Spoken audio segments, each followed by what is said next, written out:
So if you want, I'll just give you it. It was Hurricane Sandy. My lease was so bad. You don't take a successful business and then try to move it.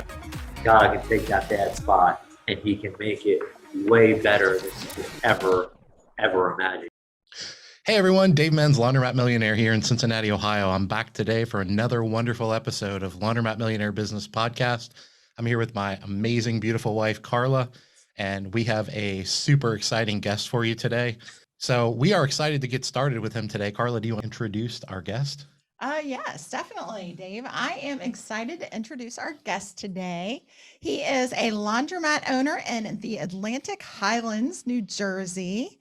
His name is Charles Measley. Charles is the proud owner of 2 laundromats in the Jersey Shore area of New Jersey.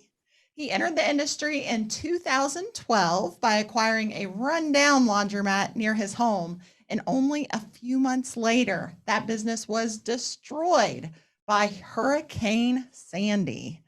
Charles relied on his faith in God and rebuilt his business into a multi-store chain, along with a robust laundry pickup and delivery service under the name of Happy Nest. He has just recently built a brand new laundromat from scratch, and we are excited to hear all about his journey. So, welcome, Charles. We're so happy to have you here with us today. How are you guys? Good. How are you? I'm doing good. We hear that your claim to fame is you're good friends with Snooki from the show Jersey Shore. Is that a true story? I can't share that publicly. I cannot That's, confirm nor deny. Yeah. Don't know anything about that. I know you New Jersey people love that claim to fame of the Jersey Shore show. So I figured I'd just get that out of the way right from the start. I went to high school in Belmar where they did like half of the recording for that show. Really? So it was like always like, oh yeah, there they are again and doing this and that. So it was it was something always interesting to kind of watch and hear and see and all that. I'm sure it was chaotic with all the film crews and people. So they were literally filming around. They were literally filming when you were in school. Is that what you're saying? Yep. Wow. No kidding. That is crazy. It was like basically the school was maybe like only a few blocks from the beach, and basically kind of like where I live is like it says where the Jersey Shore starts. So it basically starts in the Atlantic Highlands and then it goes kind of all the way down to Atlantic City. Wow. And most of it was filmed right over in like the Belmar area, the seaside area, and it's kind of everyone around here hated it. That's how everyone outside of New Jersey thought people from New Jersey were. Gotcha. People are from New York. You're not even from New Jersey. Oh, are they all really from New York? Most of them are from New York. Yes. Now, since they moved to New Jersey, but they all basically are from New York for the most part. Wow. So they built this New Jersey stereotype, and they're not even true New Jerseyans. Yeah. That is so wrong. And that is why people from Jersey Shore hate that show. All right, enough about Snooki. Let's get into laundromats, people. That's a lot more exciting, at least for me, and maybe Charles, and probably and not. That's probably it. Probably not Carla. All right, so listen, what we usually have our guests do is just give us a little bit of their backstory and their upbringing as a child, just a few minutes, because we definitely want to get into your journey and all the crazy adversity that you've been through and stuff. But I know you told me that your childhood even had some pretty crazy adversity associated with that. So yeah, tell us about that. Tell us about your upbringing and your birth and what you went through and things like that, if you don't mind. Yeah, no. So when I was born very, very premature. And basically when I was born, the nurses and everyone didn't really think I was going to make it. So I was in like little incubators, they had oxygen and all that stuff. And they kind of dubbed me the miracle baby at the hospital. I guess I survived. I was at home like a few months later after, I guess I grew and matured there. But like I weighed, I think it was less than a bag of flour. is what I weighed. So I was very very tiny. How many Uh, weeks were you in the womb before you were born? I was born, I think, like maybe 3 months ahead of time. Oh, Um, wow. so I guess I just So wanted to get 6 out. months. Yeah. Wow. We've all been through adversity, some more than others. But they don't usually, the adversity doesn't usually start in the womb, or Yeah. at birth for most of us. So, So, um, have you had any ongoing health issues or anything like that that you had to deal with growing up and even still today? I mean, like when I was like young, I mean, and even today, like my big thing was like my eyes were always bad. Um, and then let's say over the past few years, I ended up being diagnosed with advanced glaucoma, and basically I'm pretty much half blind, or meaning this eye is I have like 10% vision, and Wow. my left eye is pretty much okay. So when I go to see, it's basically almost tunnel vision Mhm. is kind of how it is. So it's very like narrow focus. So if I go into a room, you know, even though I know you, and you think I'm looking at you, I may not even see you just because I have to be directly focused at you in order to recognize you and see you. Because outside of that basically that tunnel port vision, it's all um, it's all a blur. Yeah. Uh, and basically, you don't know what like glaucoma is. It's there's pressure that builds up in your eye, Mhm. and it crushes the optic nerve Mhm. in the back of the eye, and basically the damage that's done is permanent. And the only thing they do now basically is they can stop it from getting worse. And the big thing is just to be, you know, treated early. So if you go to regular eye exams, just make sure they're doing a test for glaucoma. They'll normally like do like a little tap on your eye to check the pressure. Is what they do. It takes like 2 minutes, and Isn't that the one where they like blow the air at your eye? Now, you're gonna feel a small puff of air in each eye. What? A small puff of air. Now, come on. Here we go. All right. 1, 2, 3. Sorry. All right. I'm gonna stay in here this time. Okay. Like the little puffs Yep. of air? Yep. So the Yeah. air puff is like the older method of doing it, and then now they do like what they call like a tap. It's like a little blue. It looks like a blue light, and they just literally poke your eye real fast, and it gives you like a pressure reading, like you're checking the pressure in your car tire. It's one of those things that you don't even know that you have it if you have it, and that's why it's a problem. Yeah. It's basically silent, and you don't realize it until it's far advanced in the stages that it has. gotcha. So that's pretty debilitating for you. Yeah, it was kind of weird because like let's say at the beginning of it, like when I was first told about it, I was like, whatever, it's not that big of a deal. Like I still see, I'm fine, blah blah blah. But then I guess as it sinks in, then it's like, okay, this is actually, yeah, this is kind of a big deal. And then you understand the magnitude of, what it is, and that this is more of a permanent nature. You can't just look to yourself. You have to look, to your faith and who you believe in order to get you through that. Because if you just keep focused on you, then you're going to go down and be depressed and have a little pity party. It's not I gonna think work that's out good for you. advice for anybody facing anything is Mhm. the more you just focus on yourself, the worse it gets. But Yeah. really like relying on your faith, looking outside of yourself, there's always other people that are in way worse conditions that could use your help instead of you having Exactly. a pity party for yourself, Yep. Kudos to you for looking at it that way, Charles. Because I mean, I've known you for a few years now. We've known you for a few years now, and the reality is, I mean, you're one of the most happy-go-lucky guys that I know. Anytime I'm around you, whether it's on the phone or in person at the clean show or something like that, I mean, you're always high energy and you're always happy and just kind of enjoying life. So you clearly have a great perspective on life, despite having Thank you. that condition. So anyway, good for you. So thanks for sharing that with us. You're So- very welcome. Back to your upbringing. So you grew up in the Jersey Shore kind of area, Yep. went to high school there. What'd you do after high school? Well, my mother wanted me to go to college. So I didn't So- really want to apply anywhere or really go anywhere at first because I didn't know what I wanted to be or do. And in my mind, it's like, all right, you have everyone spending all this money.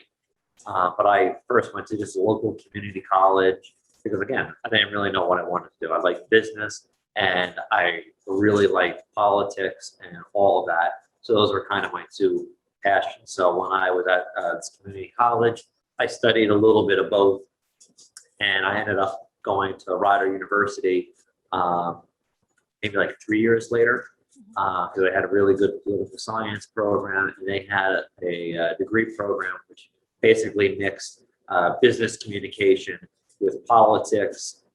I did that for another 3 years, so I did a 6-year college plan instead of the 4. And I paced myself, and during that, I ran campaigns, and before laundry, besides the political consulting stuff, I had like a little ice cream business. So I had these little trikes where we would go onto the boardwalk, and I had like 4 of them. So we would do parties, be stationed on the boardwalk, and sell like ice cream and Italian ice out of that. So it wasn't just Yeah. you had 4 of them. So you had employees and everything. You had an ice cream Yeah. empire. Yeah, it was sweet. Oh, literally. Oh, wow. Nice. Literally. Literally. So I had my cousin, I had my sister, and then some of my friends as my first employees. So you did that. So you went to school for 6 years. How long did you do your ice cream business? So I started that basically when I graduated high school. So that okay. was in like 2008, and then in 2012 I was still doing the ice cream thing, and where we lived there was a little tiny rundown, what we'll call zombie mat of a store, and there was a little for sale sign in the window. So me and my mother called the number, and the guy is actually trying to sell the building. And so no, we were just interested in the laundromat. And then he called us a few days later and said, listen, it doesn't really make that much. It was my father's place. I hate it. So if you want, I'll just give you it and you pay me, this rent. And I was, you know what? Well, he's giving it to us. We actually didn't even have to sign a lease at the time, which now that's actually a little silly, but we just said, all right, fine, we'll take it. And, it was filthy. So literally for 2 months, it was just cleaning like dirt off of everything, doing some fresh paint, and just making the place look good. It was fully unattended. There was one employee that I actually never ever met in person. He came late at night just to clean the place and get it all tidied up and stuff like that. And then about maybe like 6 months after that, there was Hurricane Sandy, and where the store was in Seabright. And Seabright is basically almost like a barrier island. So you have the ocean on this side and a river on this side. Oh, And goodness. so this store was there for like 40 years, and it never had a problem. There was floods in Seabright all the time. So I put tape on the windows, sandbags, and all that stuff to get ready for the storm. And, it was bigger than what any of us thought at the time. And it literally just, washed everything out of the place. Machines were thrown across, knocked over. It was a total disaster. And the insurance that I had wasn't flood insurance. It was everything but flood insurance. So they didn't do anything. And at that point, it was basically, all right, well, if we're going to rebuild it, it's really not worth rebuilding it because you're only, at the end of the day, we were netting maybe like, $1,200 a month from it. And at that point, all right, it doesn't make financial sense to redo it. So we just went our separate ways. And that space is like a restaurant now. But I thought, this is something I like doing. So I started actually reading like the forums online on the CLA and just reading every single thing on there. I read conversations. And So this would have been in 2012, 2013? Okay. Yep, 2000. This is 2012, 2013. Okay. And after reading and learning more and all that, I said, you know what, I do kind of want to be in this business and in this industry. And I had a broker that was helping me with that, and they weren't very good. And literally every deal I had either fell apart or didn't work out, and that was almost a blessing in that sense, because where we were renting at the time, the washer broke. So, oh, this is great. Now I get to go to a laundromat. So, I'm on Google and I'm looking, oh, this one is like the nicest one. And in fact, it's pretty close to where we are. So we'll go wash here. And everything there was on a card, which was like amazing compared to the quarters that I had at my little tiny store. And when we were there, we happened to run into the general manager of the store. And I just told him my story and, what happened and what I was doing. And then he introduced me to the owner. And he was an older gentleman, and we met.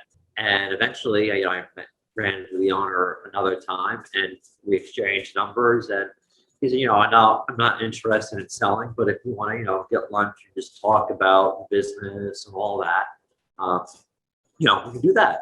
So maybe after 6 months of just talking to him, he decided to say, I'll sell you my store if you're really interested in it.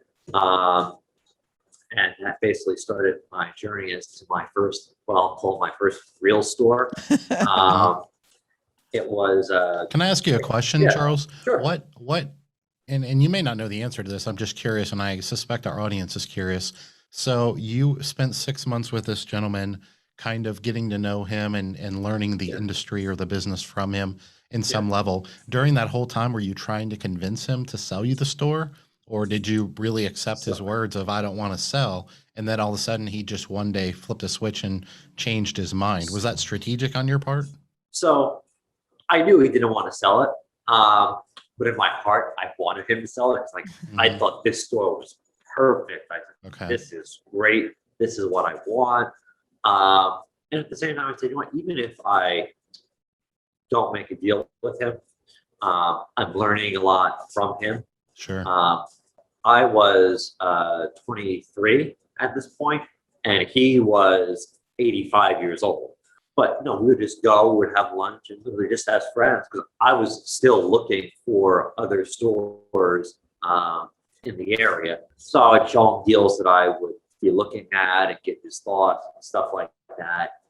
And then he said, you know what, like, I'm 85, I don't, want to do this forever. So we came up with a price on that, and I wanted to go get funding. And if you're just getting into this space, getting funding for a laundry for whatever reason is very hard to do through the traditional banking methods. Basically, all the banks I went to said, "Oh, we don't do funding for dry cleaning." Well, this isn't a dry cleaner. This is a laundromat. It's different. Like, oh no, we don't. We don't do that. Like, oh, Yeah. okay. And after trying to get funding and not being able to, he basically ended up agreeing to be the bank, and he gave me a really great interest rate on it. I said, you know what, this is a great deal, and I ended up doing it. I was still going back and forth from Rider University at the time, which was about like 45 minutes an hour from where I lived and where the store was. So you were still in college. Oh yeah. Yep. Oh, wow. So I took over the store in March of 14, and then I graduated in May of that year. Wow. So what was that store like? Was it also a zombie mat, or was it in No. more This turnkey? was perfect. This was it was 3,500 square feet. Okay. It was an all card store, which in this area at the time there was only one other store that had cards. And by card, you mean loyalty card, prepaid cards? Exactly, loyalty Okay. card. So it was an all Dexter store, and Dexter had a thing called Easy Card at the time. Yeah, heard So that. that's what the store ran on. And the store was built in like 2006. So at the time, they had actually a group or a bank of washers that were 200G machines. And then the rest of the store was 100G machines. It was all tiled floor, 2 bathrooms. It was a drop shop for dry cleaning. The wash and fold business was pretty substantial at that store. At the time when I took it over, it was around maybe like 8,000 a month in revenue we were doing just from the wash and fold of it. Wow. And the self-service end was very busy as well. Do you remember how you and the previous owner came to this number? Was it based on a 3-4x multiple of net operating income? Was it just a number he pulled out of the sky and you had no idea? Do you remember that at all? Yeah. So basically, it was kind of bad negotiating on my part. I'm like, this is a pretty nice store. And I said, oh yeah, based off of, what you told me and stuff, like, oh, it should be, I think I gave him like a 4.5 times multiple on it. And off of, the numbers that we've all talked about. Mhm. And he said, okay, there we go. So, So he didn't even have an asking price. You were just having a conversation with someone that was probably somewhat of a friend or mentor at this point, Yeah. and he wasn't sure what it was worth. correct. Yep. And so what did he just say? Well, make me an offer. I basically, because he knew I wanted to buy it. And then one day when we were talking like whatever valuing another store, he said, well, what would you value my store at? And then I said, well, I would value this and I would give you, this. And he said, all right, well then let's do that. I'll sell it to you. Gotcha. Uh, And you were Did he like, own the building where like you would be paying him rent or? So he built the store from the ground up. He had a business partner originally, and when they first opened the store, they had an opportunity to buy the building, which in hindsight, we really should have did. There was someone who came in and they bought the building asking price, and now he had a landlord that he wasn't familiar with. And basically his business partner was in charge of the lease. And the lease was probably like this thick.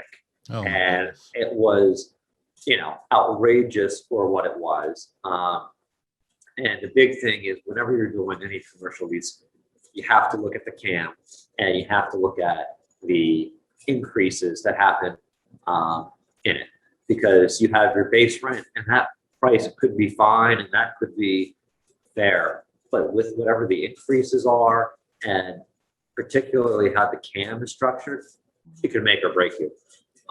Can you explain to our audience what you mean by CAM and what that represents? Sure. So CAM is basically common area charges. So it could be something as simple as just the property taxes, or it could be as elaborate as snow removal, insurance, the grass, the painting of the building, repairing the outside of the building, the sidewalks, the parking lots, right? So if they go to repave the parking lots, for an example, you could be on the hook for part of that cost, depending how big your store is in that building or strip center. So basically, the person who bought the building despised the owner that I bought it from.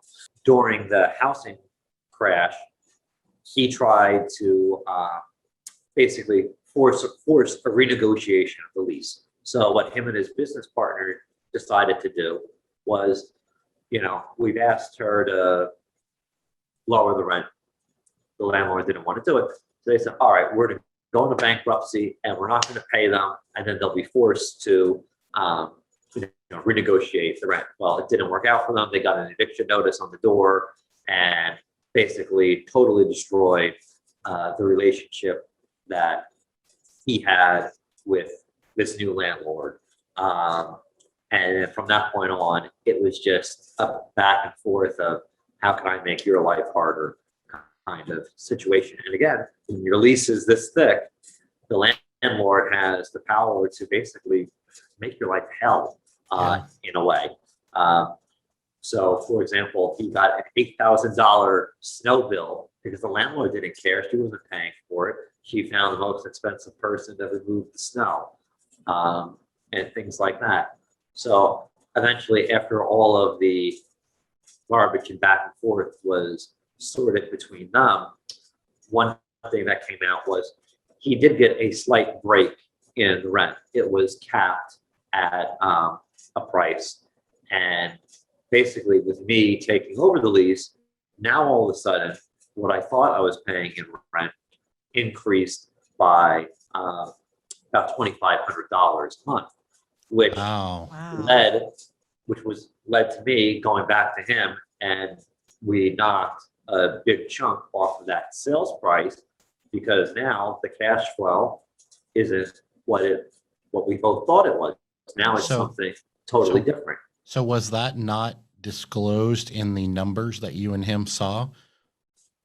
Yeah, so when we were going over the numbers, basically, he was paying, let's say, it was $10,000 a month, all in. And according to the actual lease, it should have been like 12,000 and change on it. So when I had my first conversation with the landlord, this was basically the first thing that she brought up with me was, the rent is actually this because he has this break that I gave him, but he has to pay back the rent that he didn't pay during his time there. Mm. So basically, she clawed back what he should have been paying from him. And unfortunately for him, that came from the sale of the business. I think this is a great lesson for those that are either in the industry or maybe even looking to get in the industry or maybe even other businesses, to be honest, is to understand how powerful a lease is and how powerful it is to have, experts, attorneys, whatever you want to call them, reviewing these things, especially when they're this thick. But I've seen people get caught off guard by 20-page leases. And just making sure you understand the rent is this. But this is not the same as renting an apartment. This isn't Exactly. $700 a month and you get a 2-bedroom, 1-bath apartment. That's not how this works. There's all kinds of things that are added on. And in your case, a lot of them are, in a lot of leases, they're capped and you can negotiate caps and things like that. In your case, it sounds like there really was no ceiling. So they could pretty much do whatever they wanted.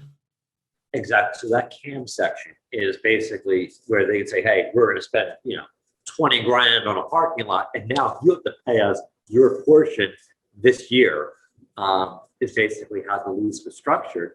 Like you said, there has to be some physical dollar limit, and more importantly, that CAM should only be able to increase so much each year, just like whatever the increases are in the rent. So in that bad lease, the rent itself increased 3% every year. Now, if you sign a lease in the height of the housing and real estate market, and now you're adding 3%, 3%, 3%, now all of a sudden, it's a crazy, crazy number. I took over the store in, like I said, that March, and I didn't really change anything, just let the status quo be. Again, I didn't know what I didn't know, and the business began to decline.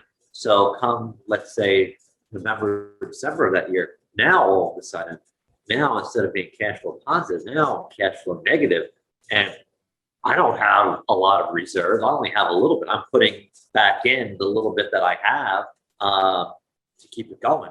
And luckily, I stopped the bleeding, and I'm looking with, all right, what's the best way to, get revenue, get people in here, right?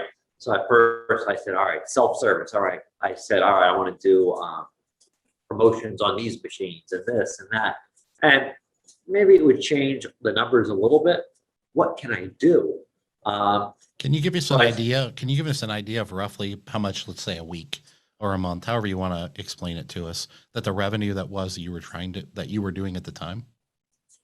Yeah. So when I first took over the store, all in, we were probably doing um, around like 35,000 a month on it, Okay, which is, it is a good number. But again, sure. when your rent is way, way out of whack, now you're at a disadvantage because basically I think the rule of thumb is, you want to have, no more than 30% be your rent and your debt service. Do you And have any idea why was business dropping off?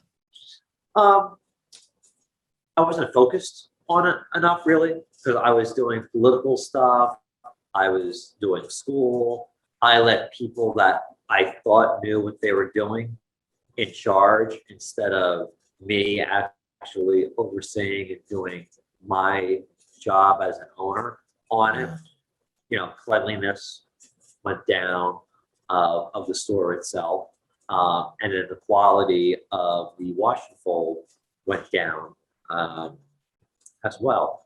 So once you then see these problems and realize it, you have to fix it because you have to put yourself in your customer's position and you want to make it as welcoming and seeing everything you can see, not from your perspective, but from the eyes of your customer.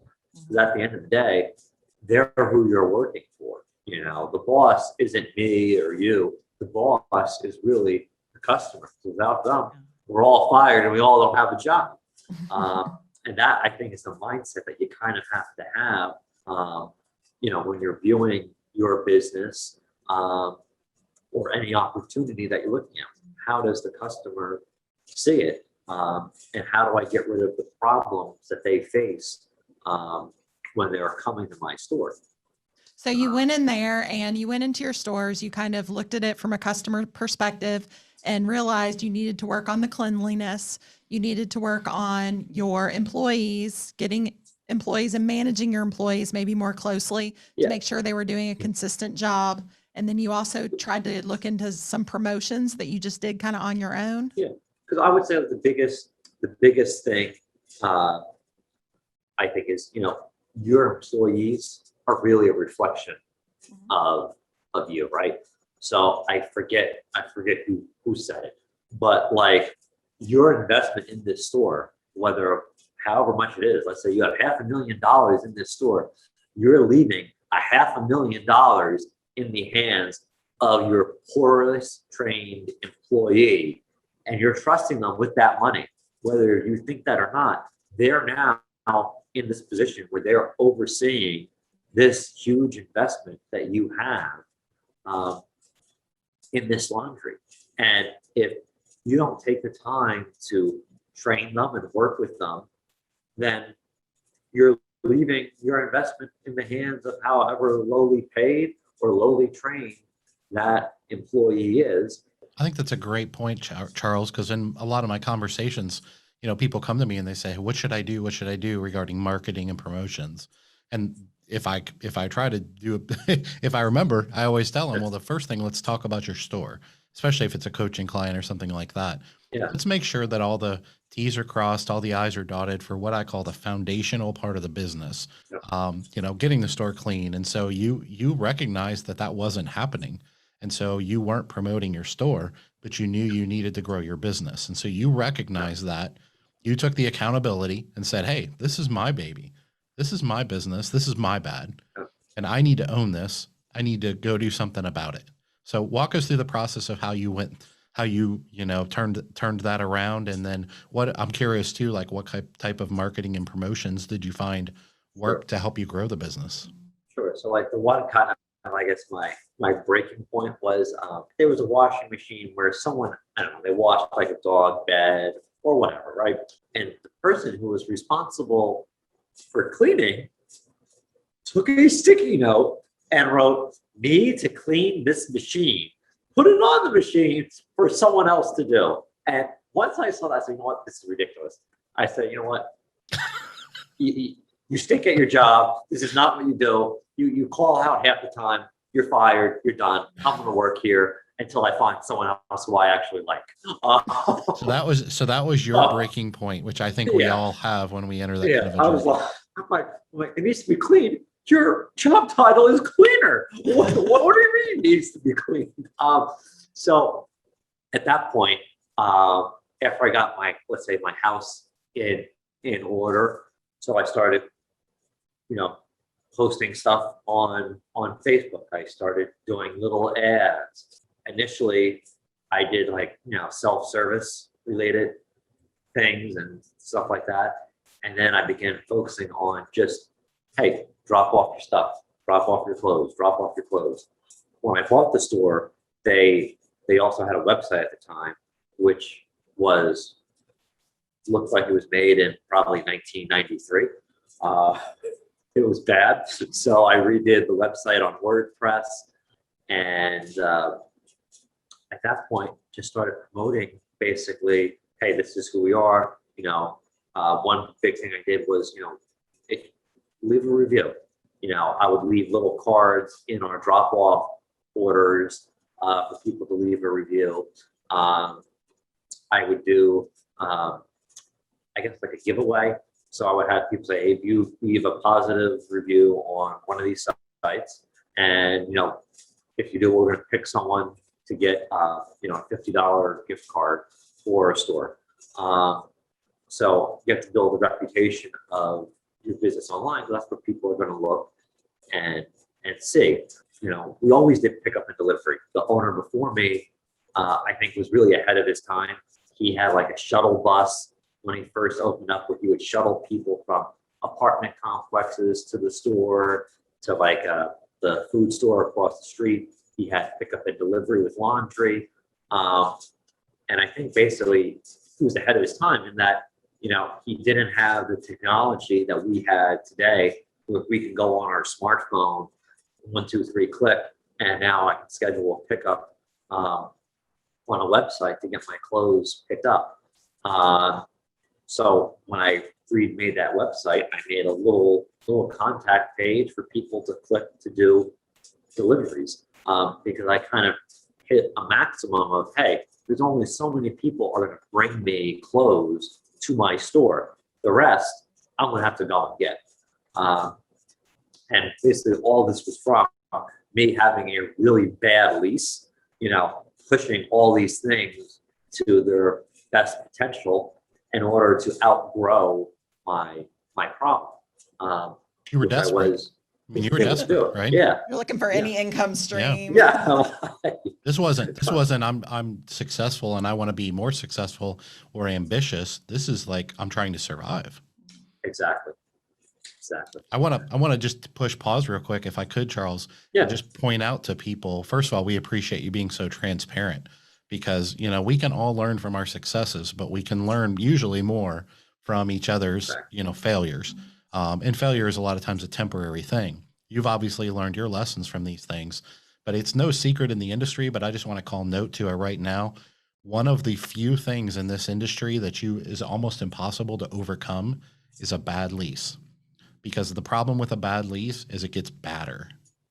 Yep. I'm pretty sure Batter's that's not a word. I know. but I did that on worse. purpose. It I was gets going to say worse. it gets badder and badder and badder. The one thing about a bad lease is it gets worse. I actually did that intentionally. But anyway, and the reason for it is, you mentioned it a minute ago, it compounds, right?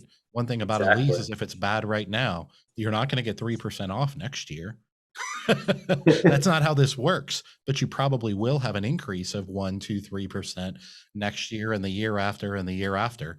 And in a lot of cases, the property owner, while they should care about your business and your health because that affects their tenant, they usually don't care. If they figure, if you go belly up, you go bankrupt, you move out, somebody else will come in and take over. They'll make them pay the same rent. When they don't care if you pay it or Carla pays it or I pay it, it doesn't matter to them. They're determined that somebody's going to pay them that rent. And a lot of times that's how, laundromats have the negative connotation associated with it that we do, is because it's not common for people to react to adversity like you're experiencing in a bad lease the way you did. And I suspect that. I don't know if you did at the time, but you probably do now. It's not common to say, well, I'm going to take responsibility and accountability for this, and I'm going to go beat the streets and find new revenue streams and try to increase my prices, increase my value proposition, Instead, a lot of times what happens is people just throw up their hands and give up. And they just say, well, I'm not paying any attention to that business because I'm not making any money anyways. What do I care if it goes out of business? And then you basically have a self-fulfilling prophecy of, well, Absolutely. now you're not involved. Now it's getting worse and worse. And then on top of that, your lease is getting worse and worse. And now you have a total disaster. you Yeah, know? and that's how people understandably give up is they don't, I don't know if they don't realize that there's another option or, everybody's different, I suppose. But my point is I appreciate you bringing that to people's attention because location, parking, and a bad lease, meaning bad location, bad parking, and a bad lease are three of the few things in this industry that I never say never, are very, very difficult to overcome. Yeah, if you can find leverage on your commercial property owner, you can renegotiate a bad lease. But it's when you're a fixed business like a laundromat, you can't exactly move across the street very easily. And so a lot of times what ends up happening is we just throw our hands up and give up. The interesting thing is, and the thing I want to hear about is I've been saying that for years. The one thing that's very difficult to do is move a laundromat. And I know that's what you did. So I want to hear about this and what was your thought process as you go through this? Because this is, this is very rare.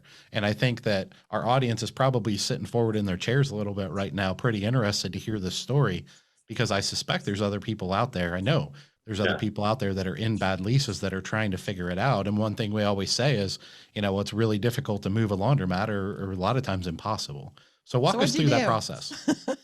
Yeah. So as time goes on, we're still growing and the store is still, netting more, which is great. But again, our problems are still the lease. So I realized, this is like I have a few more years left here. I want to renew. I want to have a better lease. I don't know if that's going to happen. So a distributor that I knew, he brought us a deal that was actually like 2 miles away. And it was a store that was another zombie mat. It was basically abandoned. The landlord tried to run it. He ran it into the ground. Then the landlord tried to sell it. Couldn't get anything for it. So basically it was, we're giving you this store. You have to rent it, but everything needs to be gutted. So me and my father basically went into that together. My father's an architect. So we redesigned that store, got that open, and that was our second store. Again, that was great because I learned from my first bad lease, and we got a decent lease on this second store. So we have now that second store up and running, and that second store is doing great.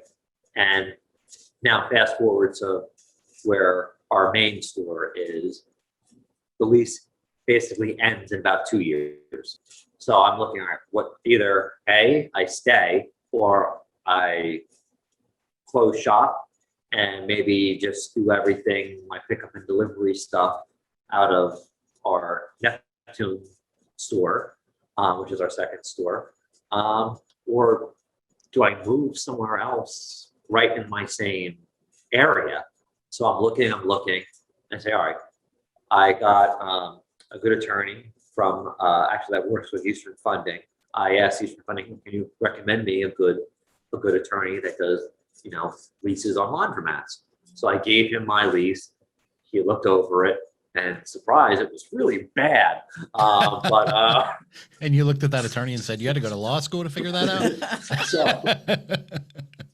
So basically we looked at it like, all right, we can't really break it, so we're not breaking it. And then how do we exit in a peaceful way, and how can we exit? What can we take out of the store without having a problem legally later on? I had, Brian Brill write me a nice letter of basically he was going to give me funding to remodel this store in Ocean Township. So if I was going to stay there, I needed to put in new washers. I needed to do a new card system, and I needed to do some improvements to the store itself. So I had Brian write this nice letter. I explained to the landlord that I want to stay here a very long time. I have funding lined up, but in order for this funding, I need to have a new lease. I would like to do another new 10-year lease with a 10-year option. And I want to give you good income for going forward, but I needed the rent to be a fair market rent. Now, at this point, I was paying $14,000 a month, which is basically double what the market rent was. So basically, the answer was no. If you want more time, I'll gladly give you another 10 years, but the lease stays what it is. I showed comps of, hey, this is what these are renting for, but nothing They knew they had you phased them. stuck, and they wanted to keep it that way at least 2 more years. Yep. And at that point, I went, okay, so I'm not staying here. Now I have in my head, I have to get out. I have a hard deadline. So I'm looking around, and there was a building, maybe like 200 yards down from where I was, and it was for sale. I was like, okay, great. I can buy this building. You're speaking my language, Charles. You're speaking my language. I'll put a store here. This is fantastic. And that building that I wanted to buy, someone else bought it. So now I'm like, oh, great. So now I'm looking at this building because this person is remodeling the whole outside of the building. They're doing all this work to it. And they're basically doing a better job at it than what I would do myself. So they had a sign, space for rent, called them. We were able to get a really good lease. And the price per square foot was fair and good, but more importantly, that CAM structure was controlled. It had a cap of what percentage rate that it could grow each year, and it had a dollar amount cap on it as well. So that way, if there was some crazy thing happening, I'm not being screwed with it, which was crucial on it. And I got an option to buy the building and stuff like that. So it worked out very good as far as that lease goes. Did you achieve your goal of roughly cutting your rent in half? Oh yeah, it was less than half. Now the one Less than thing that half. was slightly worse is I basically gave up about 400, 500 square feet of space, which was now the tricky part of designing this new space. So at this point, once I have my signed lease of, hey, this is where I'm going, my time of where I would have to execute my remainder options at my current or my former store had passed. If I was renewing, I had to give them about I think it was like a 6-month or 9-month notice if I was taking that option or not. So I didn't give them the renewal on it because I wasn't staying. So we eventually sat down with that former landlord and basically came up with an exit plan, which is, I'm going to stay to the end of my term, which was the middle of 2020. And, I want to take my stuff out of the store and, give it back to you, the way it should be. So at that point, we're starting construction to build this new store and, starting that process, we get the electric roughed in, we're starting the plumbing, getting that roughed in. Now, I remodeled the store. I never did anything from the ground up. So getting utilities in there and all that is a whole nother world. Gas was easy. The electric and the water was torture. And now, all of a sudden, come, the end of February of 2020, there's this talk of this coronavirus thing happening over in China. And then come March, now everything's being shut down. I don't know if I can have this store open in time because I was aiming to have this place open in June because that's when my lease ends. And I have to be out. So now my stress level is, through the roof because I have no idea what's going on. No one I did. literally, No one did. And not Yeah, only that, it's it was completely long. out of your control. Yeah. yeah. I mean, it's not like you can just hustle and make it happen, work lots of hours. Yeah, it's like, I don't know plumbing. I have to have inspectors come who aren't coming to inspect. Right. And So how much did that slow this process down? Like what happened? we ended up getting the store open in August, so we were delayed, maybe about 2 months by it. Did you have any trouble getting all of your machines out of your old location in time? What ended up happening was, we ended up doing a month to month at our old store, which was, a weight off my shoulders. I'm going to be thrown out of here now. I don't know what I'm going to do. So they allowed us to stay month to month. I worked with in the previous clean show in New Orleans, I met with Scott from Triad Laundry. He's in Ohio too. Just to clarify for people, and correct me if I'm wrong, just to clarify, Triad Laundry is I don't know if they're an actual new equipment distributor, but I do know that they buy, refurbish, and sell used equipment. So you were speaking with them regarding what was the value of your old equipment at your old location, what could you get for that, and would they be interested in buying it? That's what you're referring to? Exactly. Yep. My initial thought was, in the back of your head, it's like, all right, I'm moving right here, and I want to take out as much infrastructure as I can from my old store. But according to my lease, I still have to leave a decent amount of stuff where the store could easily be made into another laundromat. So in my head, it's like, well, no, like, is she going to put another laundromat there when I'm down here? You got to have all new. So I sold my used equipment to Triad. They came down, they disconnected everything, loaded it all up. We did all 200G Dexter machines in that store. And the focus of basically the design was, again, I'm looking at this from my customer's point of view. The store basically has a front entrance and a back entrance. So the back has about 25 spaces of parking in the back.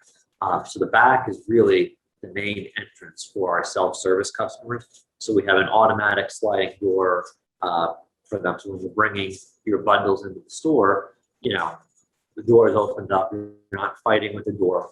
The front of the store has about 4 to 5 parking spots, which is basically only like a 10-minute parking if you're dropping off, picking up, or just getting your clothes inside before you go to the other side of the store. Everything is card operated. All the machines are larger size machines. The store only has 7 20-pound machines in it versus the former store, which had like 17 20-pound machines. We have 2 90s in there and a bunch of 60-pound machines in there. How many square feet is your store? Did you say 3,000 square feet?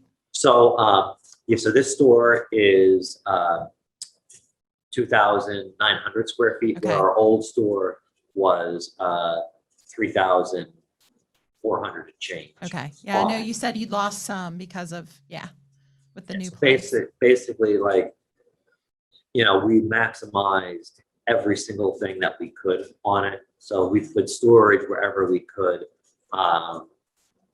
One thing that we did was we had dry cleaning, right? We were a dry cleaning drop store. We had a pretty decent volume of dry cleaning, and we had one of those, spin around dry cleaning racks. Mhm. Well, I didn't have space for it, and what we did instead was we have in the ceiling basically a motorized bike lift.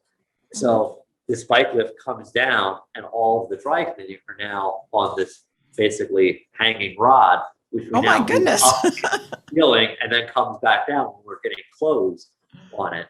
So who came up with that idea? That's very inventive. I kind of stole it from Danny from Perfect Wash over in Huntington Beach, because he has a small store too, and he has high ceilings, and I have high ceilings in this new spot. And I'm like, you know what? I like your idea. I'm How gonna can you use that high this ceiling? too. So we did that, and then basically, again, my fear is, hey, she's gonna open a laundromat there.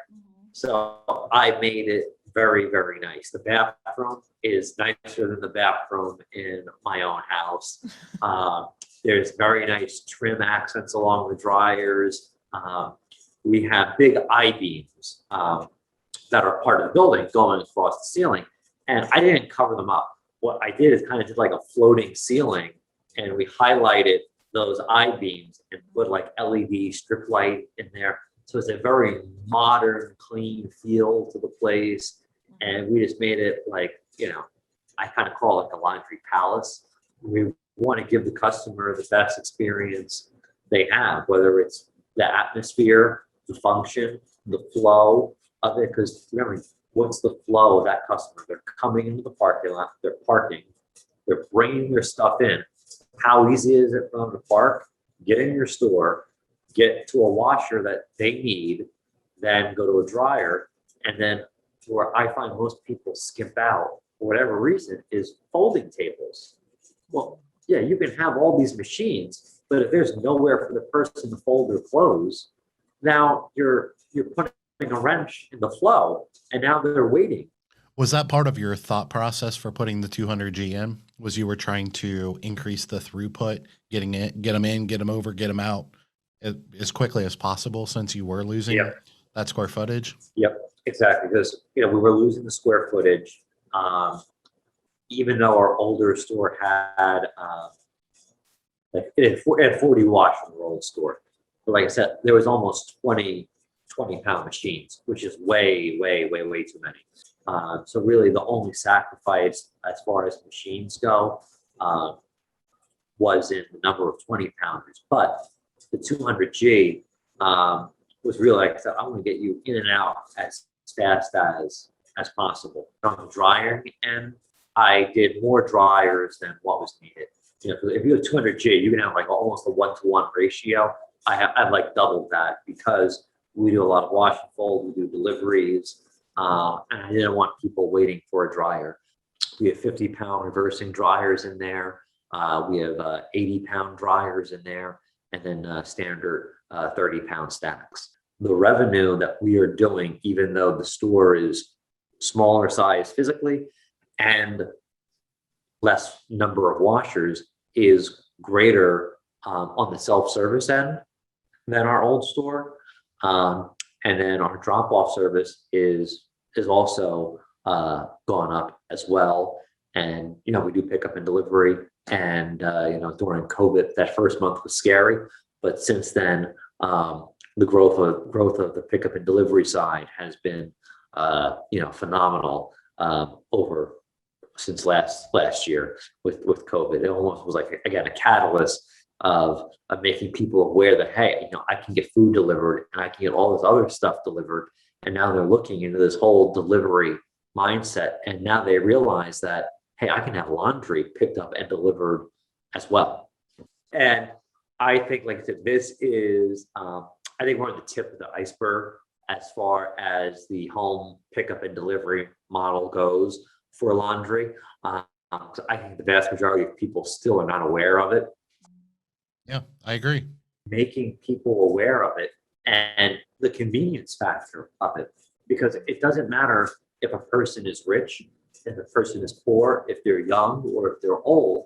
This is the chore that people don't want to do, and it takes a lot of time from their day. And now I think you sell them, hey, you don't have to do laundry anymore.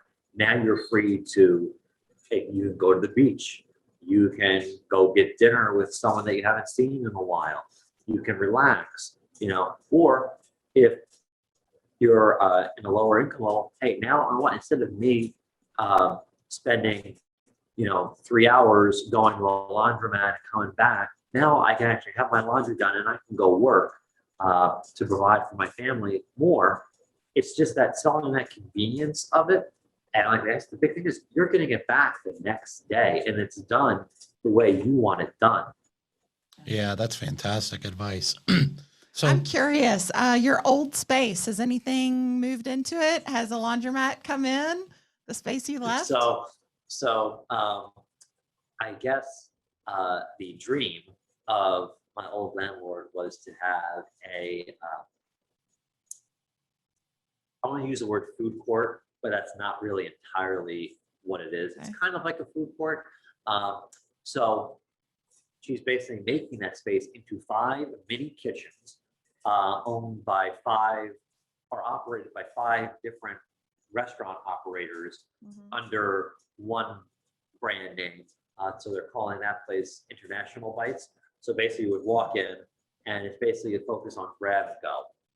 So Okay. there'll be 5 different kitchens. Of like they'll have like a sushi thing in there, an Italian thing in there, a Mexican food in there, and like all different It's almost kinds like of food. a mall food court.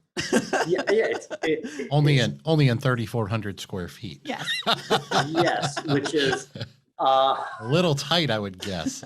your kitchen size is about 400 square feet. Yeah. So, I wish them luck. I've stopped down there a few times. Literally, it's 200 yards down from where my new store is now. So, again, seeing how they're doing construction versus how I did it is always interesting. And And it's not a laundromat.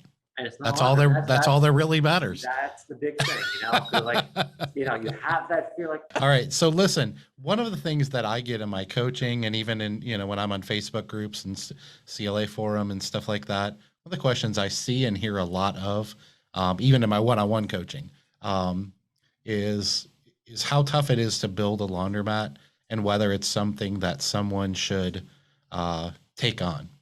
And, we could do a whole episode on this, so we don't want to go there. But I'm just curious, do you have a couple quick tips as someone that has now done it? And I know you mentioned that you're even building another one as we speak. What are some tips and tricks that you have, things that you learned, either things to do that you did right or things you did wrong and you learned from that could maybe help our audience? so now let's say I have one full remodel and one new construction.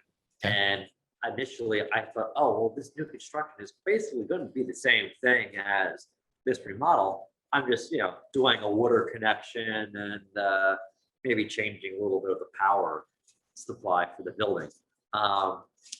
It's much more involved. So start your utility connections like the very beginning, because it's going to take a lot longer than what you think.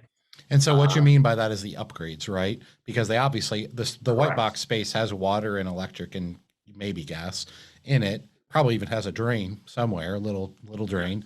But yours, upgrading them to the infrastructure needs that a commercial laundromat needs. That's what you're talking about, is that's pretty cumbersome, and I assume it's pretty expensive. When at least if you're doing a remodel, like your costs, let's say, are more known. When you're doing a ground up construction, I priced out what I thought the electric upgrade is going to be and the water upgrade is going to be. The electric was like $30,000 over what we thought. Now, part of that was due to shortages from COVID and things like that, but still, it was really expensive, and you had to be able to have a reserve, either of capital yourself or a reserve from your lender in order to cover basically those unknown costs. Again, when you're doing any remodel or ground up, look at everything from the customer's point of view, and also look at it. You're going to be servicing these machines. Now, whether you're getting behind the machine or your service tech is, if it's a pain in the neck for someone to work on it, the service tech isn't going to come to you first. It's going to come to you last. But if you have enough space back there where someone can comfortably work, have easy access, have good lighting, these are all things you want to consider, and always overdo things. Don't cheap out on it. Do it right the first time, so you're not spending more money later on fixing the problems that you shouldn't have had in the first place. Just research as much as you can, and it's going to take longer than you thought. It's going to be more expensive than you thought, and you should account for that in your planning. I think that's fantastic advice.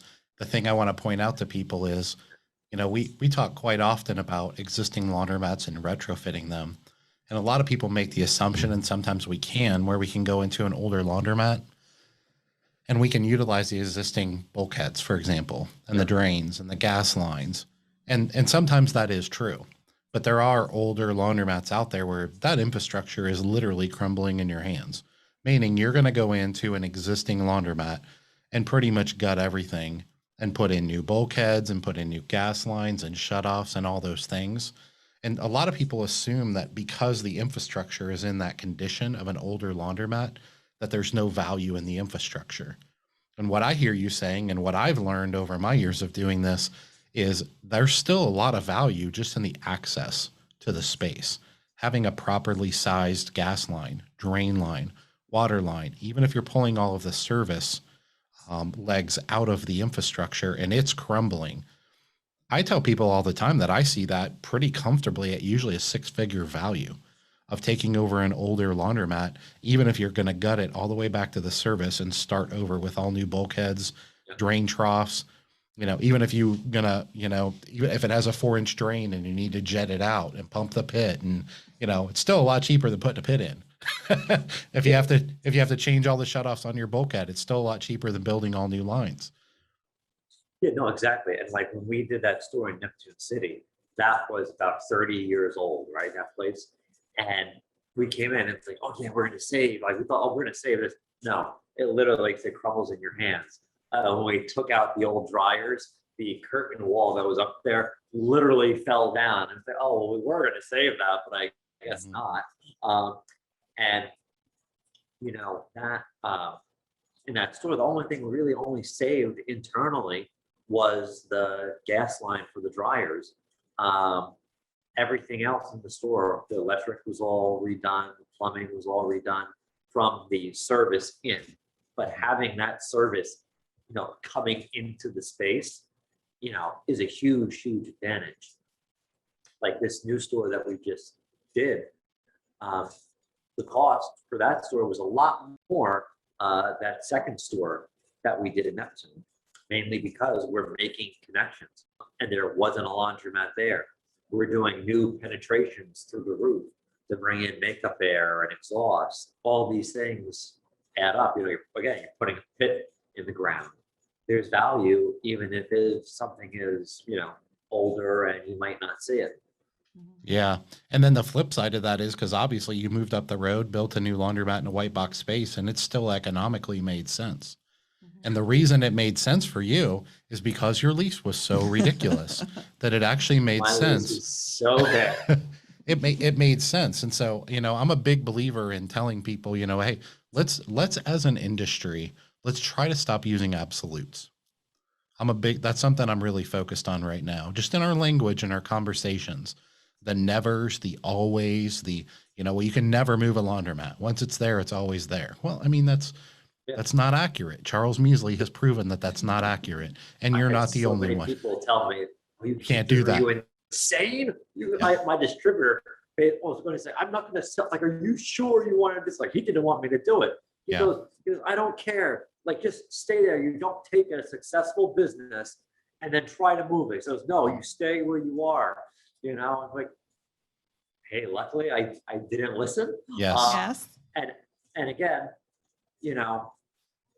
whether it was getting into pickup and delivery, whether it was opening that store in Neptune, whether it was building this great store that we have now, if I didn't have that really bad lease, I would say, I might just have a mediocre store doing mediocre kind of things instead of now having all the opportunities that I have and having, the blessings that I have from those opportunities. So even though if you are in a bad spot, God can take that bad spot and he can make it way better than you could ever imagine. Even if you can't see it, it's the possibilities are there. Like I say, don't think, oh, I can never do this or this, I can never get out of this problem, because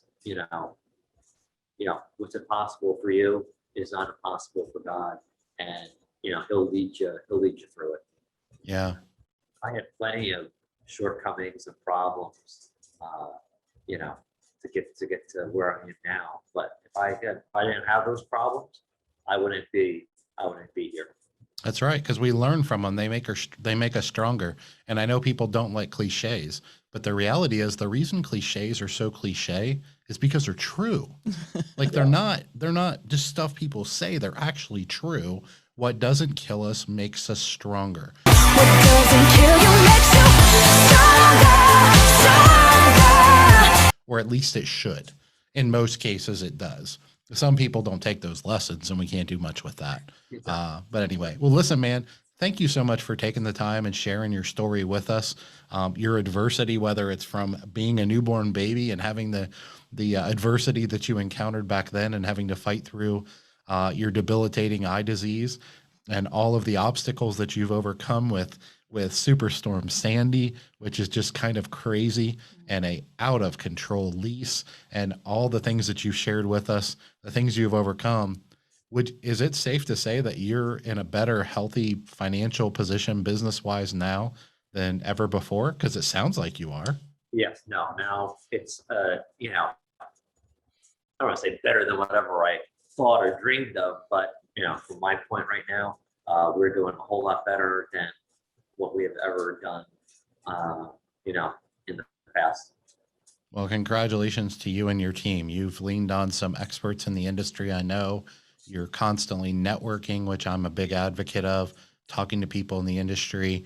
You've attributed 100% of your pickup and delivery success to copying me. So I want everybody to pay close attention to that. No, I'm kidding.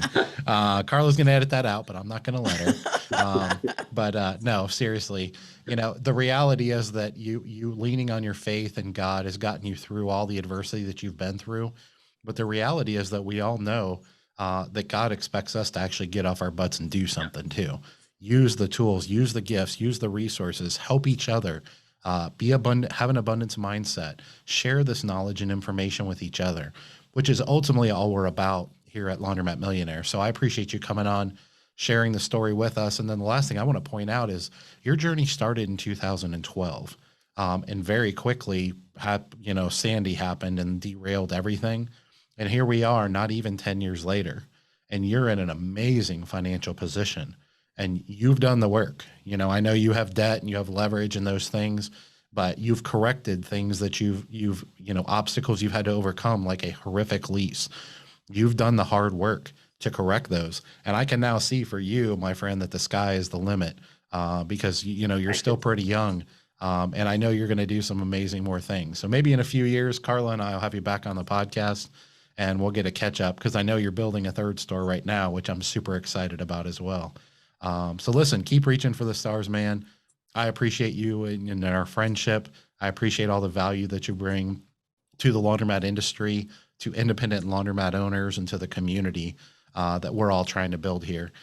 So thanks for your time. We appreciate it. For all of our audience there at Laundromat Millionaire Business Podcast, we thank you for another fantastic episode. We hope you got a lot out of this from Charles and his team, and we will see you all next time with another episode. Take care.